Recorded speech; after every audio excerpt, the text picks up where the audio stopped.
Hello everyone, welcome to my mini blog. आज चाहिँ mini ब्लगमा तपाईँहरूलाई म इभिनिङ वक हिँड्नु देखाउनु गइरहेको छु।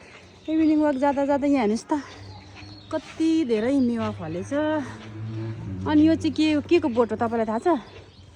यो चाहिँ आँपको बोट हो। तर आँप यस्तो धेरै फुलेको छ नि, हेर्नुहोस् त यस्तो धेरै आँप फुलेको छ। कुन दिन पानी परेर असिना आयो भने यो आँप फुलेको सबै झारिदिन्छ। यस्तो धेरै फुलेको छ हेर्नुहोस् त। धरानमा चाहिँ यस्तो छ वेदर। त्यहाँनिर चाहिँ कोकोनट छ।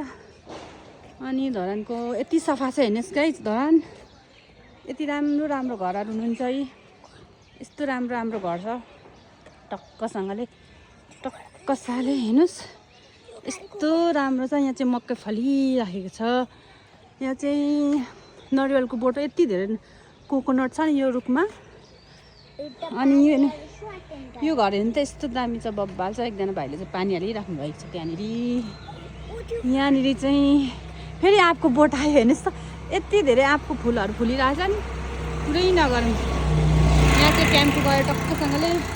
मेरो चट्ट सानो घर, मिनी घर कति राम्रो हेर्नुहोस्। हाम्रो धरान यस्तो सफा छ हेर्नुहोस् गाइजहरू। त्यो घरमा हेर्नु फुलै फुल। धरानमा चाहिँ जसको घरमा पनि हेर फुलै फुल हुन्छ टक्कसँगले हेर्नु। सानो घर भयो भने चटक्क परेको हेर्नु। र पनि फुलहरू हेर्नु त कति धेरै छ। यहाँ पनि हेर्नुहोस्,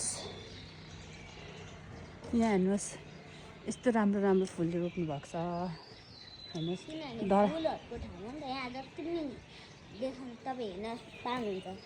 धरानमा चाहिँ जुनै घरमा गए पनि अनिवार्य आफ्नो घरमा फुल हुन्छ। अनि यस्तो सफा छ हेर्नुहोस्। अनि टक्कसँगले भन्नुपर्दा यो यति सानो बोट छ मेवाको, तर यति धेरै फलेको छ नि लटरम्म हेर्नुहोस्। यति धेरै फलेको छ टक्कसँगले। यस्तो सफा छ हाम्रो धरान। यो घर पनि हेर्नुहोस् कस्तो राम्रो छ।